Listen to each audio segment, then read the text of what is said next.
are moving on to our next phase, which is our first rise, our chance to let our dough rest and do its magic for a little bit. So you're gonna take your clean bowl, you're gonna take your oil number 2, and you're just going to drizzle it all along your bowl. You wanna make sure it's coating your bowl. You're gonna take your lovely dough and stick it right in your bowl. Kind of move it around a little bit, flip it over a few times, make sure the whole dough is coated with that oil and it really stays hydrated. Perfect.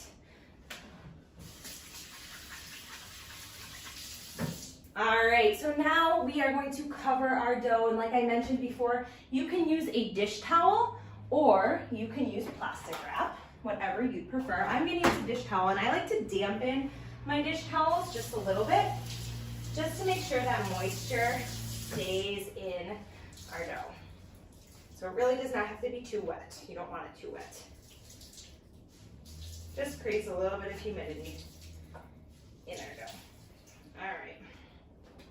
So we are going to cover it with our towel or our plastic wrap, whichever you prefer. You're gonna set it aside.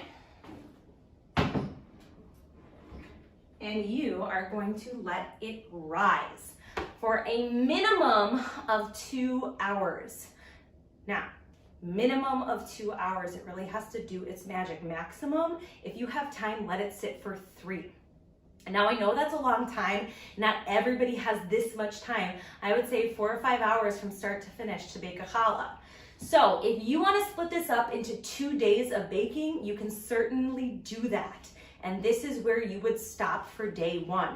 You do your activation, your dough prep, and your kneading, and then you would take your dough to do its first rise, cover it in cellophane or in plastic wrap, and stick it in the fridge for up to 24 hours. Between 12 and 24 hours, your dough can rise slowly inside the fridge.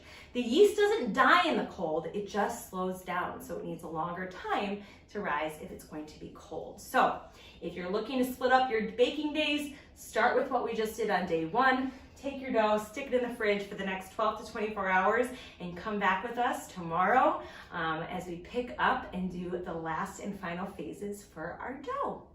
All right, we'll see you in just a little bit.